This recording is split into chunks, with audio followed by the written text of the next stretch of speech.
because I wanted to make it clear that there are two different stories.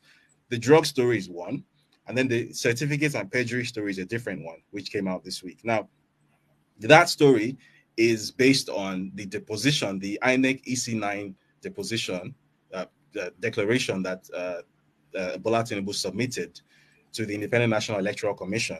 Bear in mind that this is a sworn statement. It's an affidavit. So basically, if you lie on this statement, you are committing perjury, which is a criminal offense. Now, on this statement, the date of birth that he gave, the university degree certificate that he submitted, the nationality or the lack of nationality that he claimed, all these have been proven to be false. How have they proven to be false? So a lawyer who is currently in court with Tinubu, he filed a criminal complaint against Tinubu by the name of Mike Enahoro Eba. If you remember at the outset when I said that INEC didn't want to release Tinubu's EC9 form, and this lawyer went to court with INEC, and INEC was then compelled to release this form.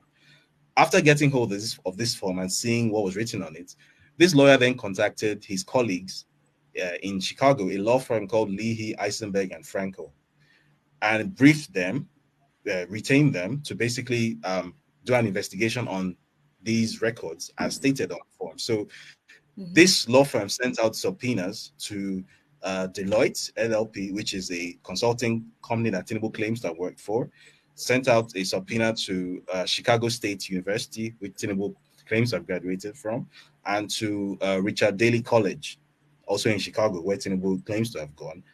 And I think also to Anderson Tax, because Tinubu has also claimed to have worked at Arthur Anderson previously, before it went defunct. And for the benefit of those viewing who don't know what a subpoena is basically a court document. It's a legal document which is issued under the authority of a court, and it compels the recipient of this document to release all information regarding to whatever topic or individual or subject is written on the subpoena. So the subpoena that went to Deloitte, the subpoena went out on September 16. The response came back September 22, and the response simply said, "We don't know this guy. We don't have any records for Bola Ahmed Tinubu. No employment records for him. He has never worked for us." The subpoena that went to Anderson Tax, we didn't get a response, at least not yet. The subpoena that went to Chicago State University, we got a voluminous response. Basically, all their records, everything that had to do with the person they had on file, called Bola A. Tinubu. And this was where it got very interesting, because there is prima facie evidence from the records that they submitted showing that the person they admitted, called Bola A. Tinubu, is not the person that we know of today as Bola Ahmed Tinubu. People have names, similar names, probably. Yes, in fact, apart from No, Adam, I'm just trying to talk to David. What about that? Maybe somebody has the same name. We have to get through the case details. So, on the admissions documents, the transcript results from Richard J. Daley College, which was then known as Southwest College, the person known as Bola A. Tinubu, who applied for admission to Chicago State University, was female. It's written very clearly there, sex F. So that's one thing. Secondly, the date of birth of this person was 1952. Tinubu's stated date of birth, according to his INEC EC9 form, was 1954. So different dates of birth, different genders.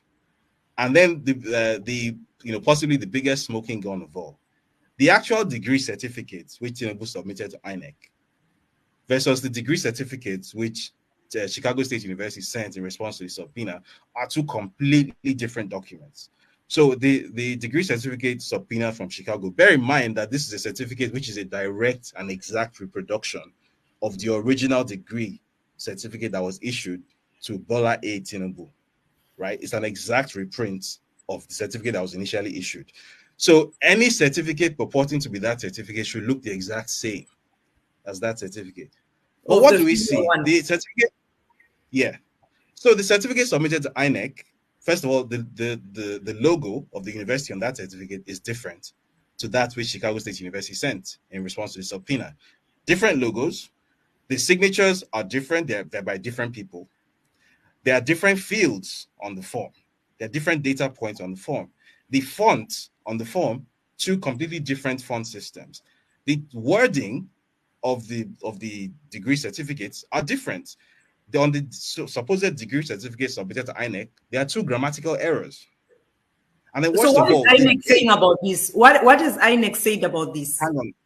Just hang on. I haven't finished. And then the dates on both certificates are different. So on the one on the one from Chicago State University, it says that this degree is awarded on the 27th of June 1979. On the one sent to INEC, it says this degree is awarded on the 22nd of June 1979. So clearly, the one submitted to INEC is a forgery. It's not the certificate that was awarded to Bola A. Tinubu. Now, what makes it worse when you drill down further? I don't know how long you spent reading the story. When you do a little, just a very small online search, like you literally just search fake Chicago State University certificate on Google. Very basic. This is not an investigation. 1 inch deep kind of research. You come across a repository on a website called Pinterest. I'm sure you know what Pinterest is. And you find a picture repository belonging to a platform called diplomamakers.com. And in that repository, you see a template fake certificate for Chicago State University that is an exact replica of that which Tinubu submitted to INEC. The same font, the same grammatical errors in the wording, the same layout, same everything. It's just instead of insert name here, which you will see on the template, you see Bola A. Tinubu on the one submitted to INEC. And that. So clearly, Bola Tinubu or somebody working for Bola Tinubu went and used a service called diplomamakers.com, which makes fake degree certificates, printed out a fake degree certificate purported to be from Chicago State University for reasons best known to him, and sent this into INEC. Now you asked, what is INEC doing about this? First of all, it's in court because obviously criminal activity has taken place. Perjury, forgery, these are crimes in Nigeria. So there's that. Secondly, INEC on its own does not have power to do anything.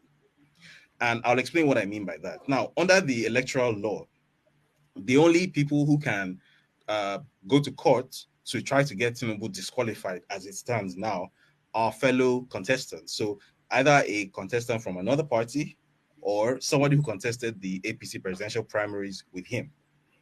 So an ordinary citizen cannot go to court to compel INEC to disqualify him.